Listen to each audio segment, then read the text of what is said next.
દાંત, અન્નનળી, સ્ટમક, નાનું ને મોટું બંને આંતરડા, લીવર, બરોળ, બેકસાઇડમાં બંને કિડની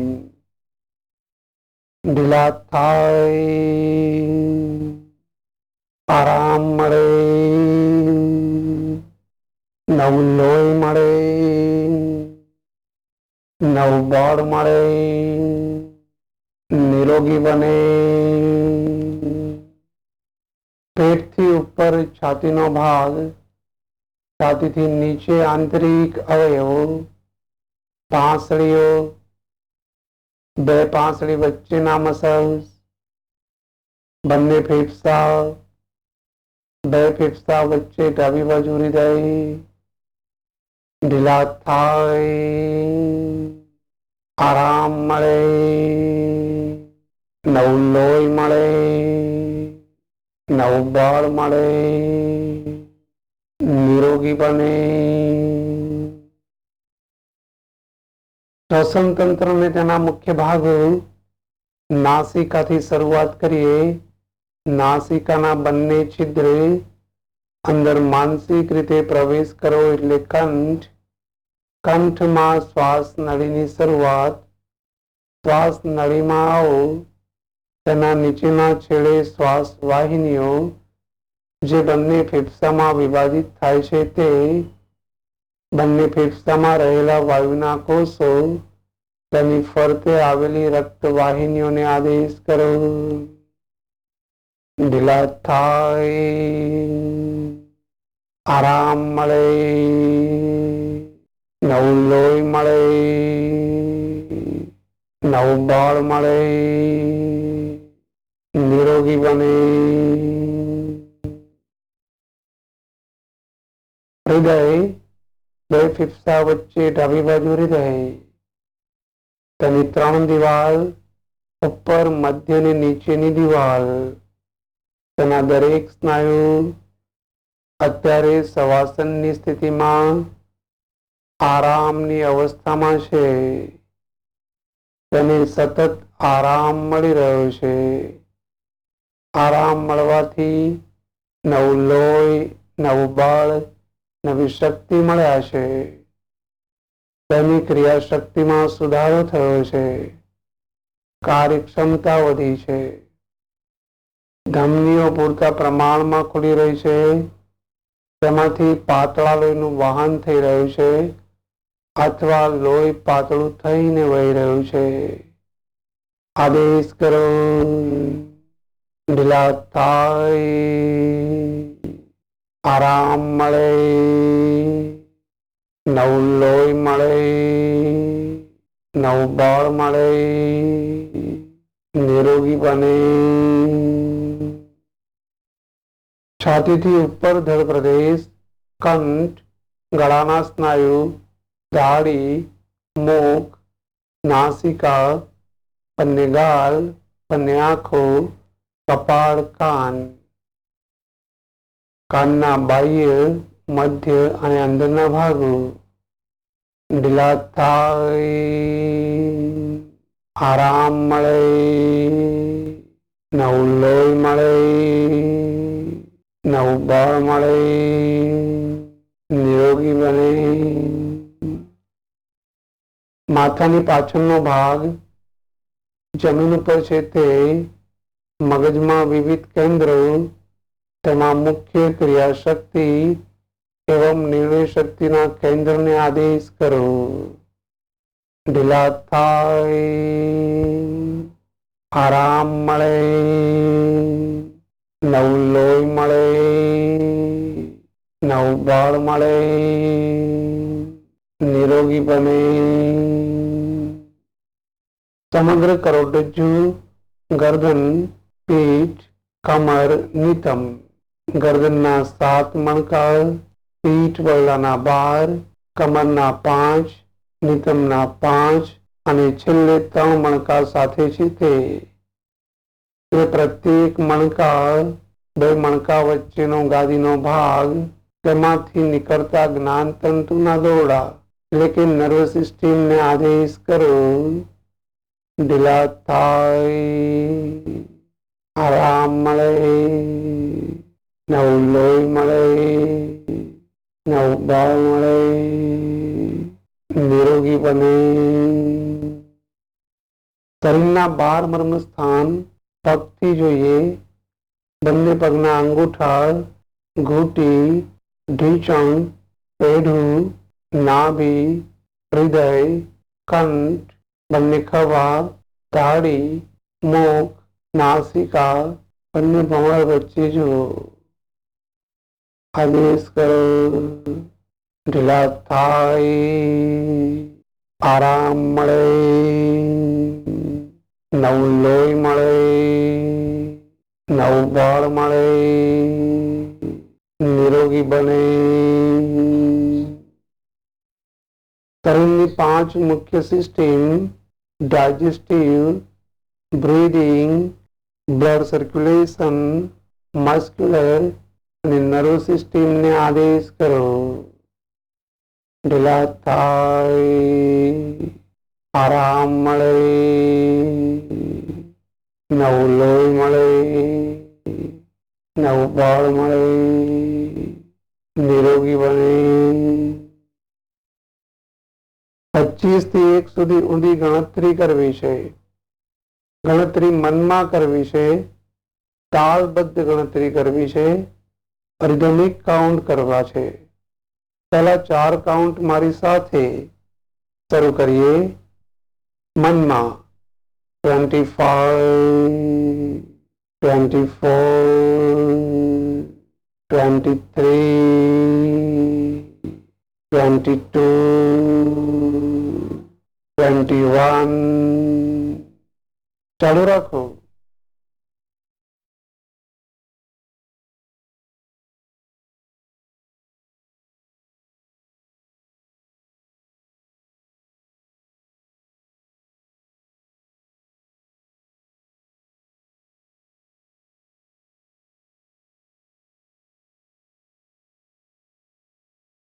ગણતરી બાકી હોય ત્યાં છોડી દો. શવાસનનું અંતિમ સ્ટેજ, અંતિમ ચરણ આત્મ અનુભૂતિમાં જઈએ છે. આપણે આત્મિક વિચાર અને આત્મિક ચિંતન દ્વારા આત્માની અનુભૂતિ કરીશું. એટલે કે હું શરીર નથી, હું આત્મા છું તેવું ચિંતન. તો તેના માટે સૂક્ષ્મ મન જોઈએ. અને જે આપણી પાસે છે, આપણી પાસે 2 મન છે, એક સૂક્ષ્મ અને બીજું સ્થૂળ મન. હું અત્યારે જ ખાતરી પ્રતીતિ કરાવું કે હું બોલું છું, તમે સાંભળો છો, તે દરમિયાન પણ મનમાં વિચાર આવે છે. તો આપણું જે સૂક્ષ્મ મન છે તેને શ્વાસની ગતિ સાથે જોડો. શ્વાસ અંદર જાય ત્યારે સૂક્ષ્મ મન સાથે આખા શરીરમાં ફેલાઈ જાઓ. કંઠ, છાતીનો મધ્ય ભાગ, છાતી અને પીઠ વચ્ચેના અવયવો, નાભી, પેટ અને કમર વચ્ચેના અવયવો, પેઢું, તેની આસપાસના ભાગો, સાથળ, ઢીંચણ, પિંડી, પગના પંજા. હવે શ્વાસ જ્યારે બહાર નીકળે ત્યારે સૂક્ષ્મ મન સાથે ઉપર આકાશમાં જવું છે. તો શ્વાસ બહાર નીકળે છે ત્યારે નાસિકાના બંને છિદ્ર ઉપર સ્થિર થાવ. શ્વાસનું આવાગમન એટલે કે હવાની અવર જવરને જાણો. હવે શ્વાસ બહાર નીકળે છે ત્યારે સૂક્ષ્મ મન સાથે બહાર આવો. તેનાથી વધારે ઉપર આવો. હજુ વધારે ઉપર જાઓ. હજુ ઉપર જાઓ. હવે છત તેને છેદીને ઉપર જાઓ. ખૂબ ઉપર જાઓ. માનસિક રીતે ઝડપથી વધારે દૂર જઈ શકાય. હજુ ઉપર જવું છે, જાઓ, ખૂબ ઉપર જાઓ. હવે આપણું સૂક્ષ્મ મન એટલે કે આત્મા ઉપર આકાશમાં છે. નીચે માત્ર સ્થૂળ શરીર પડ્યું છે, જે જડ શરીર છે, ડેડ બોડી છે, મૃત શરીર છે. શરીર જડ છે, હું ચેતન આત્મ તત્વ છું. અહીંયા હું એટલે કે આત્મા. શરીર દૃશ્ય છે, હું દ્રષ્ટા છું, અર્થાત હું શરીરને જોઉં છું, શરીરને જોનાર છું, પરંતુ હું શરીર નથી. સાક્ષી ભાવ. શરીર નાશવંત છે, હું શાશ્વત છું. શરીર નાશવંત અર્થાત પંચ મહાભૂતોનું બનેલું શરીર પૃથ્વી, જલ, વાયુ, તેજ અને આકાશ અંતે તેમાં જ વિલીન થઈ જવાનું. માટે જળ શરીર એ નાશવંત છે. વળી સૂક્ષ્મ શરીર એટલે કે આત્મા એ શાશ્વત છે, અજર, અમર, અવિનાશી છે. અવિનાશી અર્થાત તેનો કોઈ વિનાશ નથી. કારણ નૈનમ છિંદંતી શસ્ત્રાણી, શસ્ત્ર તેને છેદ કરી શકે નહીં. નૈનમ દહતી પાવક, અગ્નિ બાળી શકે નહીં.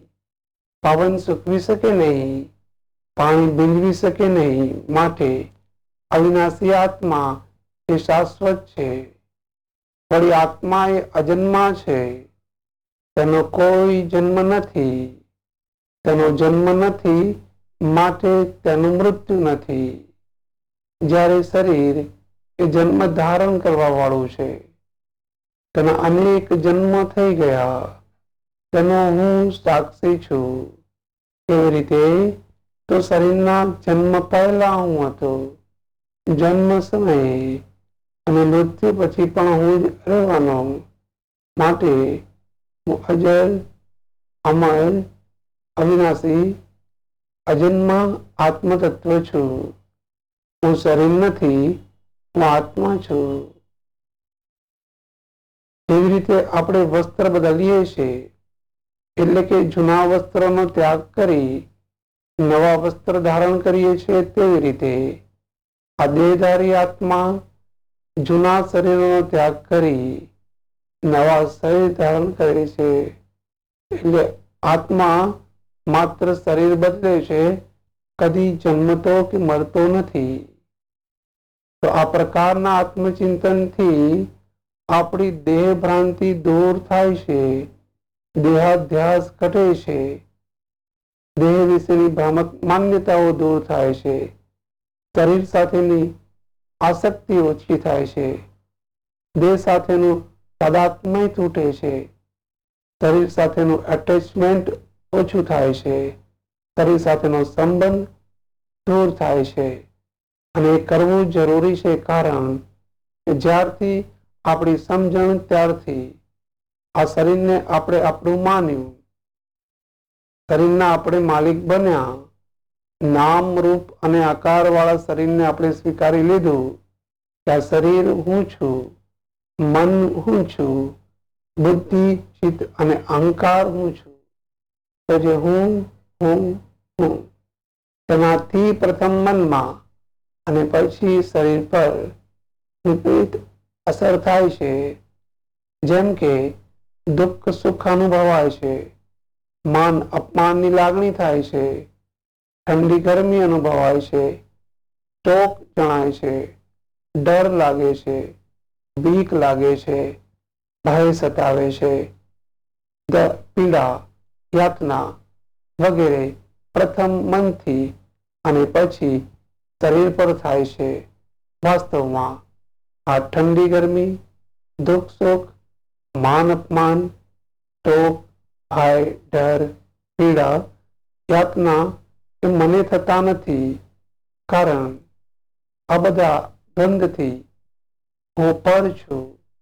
આ બધી તકલીફોથી હું જુદું જ નિરાળું નિર્મલ આત્મતત્વ છું. આવા આત્મતત્વ ચિંતનથી હું મારા આત્મામાં સ્થિર થયો છું. ત્યાં મારી ભીતર, મારી આસપાસ આનંદની અનુભૂતિ છે. જ્યાં આનંદ છે ત્યાં શાંતિ છે, કેવલ શાંતિ. ઓમ શાંતિ, ઓમ શાંતિ, ઓમ શાંતિ. આવા આત્મચિંતનથી મને મારું વાસ્તવિક સ્વરૂપ મળ્યું છે. જે સ્વસ્વરૂપ છે, પોતાનું સ્વરૂપ છે, જે સચ્ચિદ અને આનંદ છે, સત કાયમ રહેવા વાળું છે, ચિત્ત અર્થાત ચિત્તમાં સમાહિત છે, આનંદ અર્થાત સ્વયં હું જ આનંદ સ્વરૂપ છું. તો આનંદ એ મારું સ્વરૂપ છે, હું પોતે આનંદ સ્વરૂપ છું. તો આનંદ મારી ભીતર છે, મારી બહાર નથી. બહાર લેવા જવાની જરૂર નથી. મારી ભીતર મારા અંતરાત્મામાં આનંદ આનંદ આનંદની અનુભૂતિ છે. તો જ્યાં આનંદ છે ત્યાં પરમ વિશ્રામ છે, પરમ શાંતિ છે, કેવલ શાંતિ. ઓમ શાંતિ, ઓમ શાંતિ, ઓમ શાંતિ. આપણને આનંદની અનુભૂતિ થઈ, તેનાથી શાંતિ પ્રાપ્ત થઈ. હવે એકાક્ષર મંત્ર ઓમનો મનમાં જાપ કરતા કરતા બ્રહ્મમાં લીન થવાનો પ્રયત્ન કરીએ. આવો મનમાં કેવલ ઓમ ઓમ ઓમ ઓમ ઓમ ઓમ ઓમ.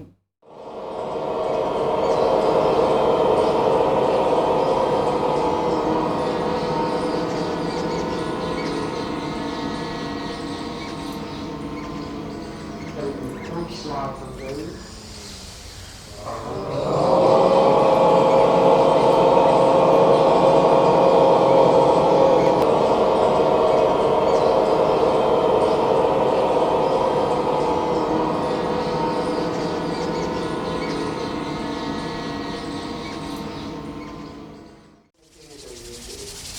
આસનનું દર્શન કરી હાથ આંખો પર મૂકી દે. માથું પાછળ ન આવો. શ્વાસ અંદર લઈ બોલો.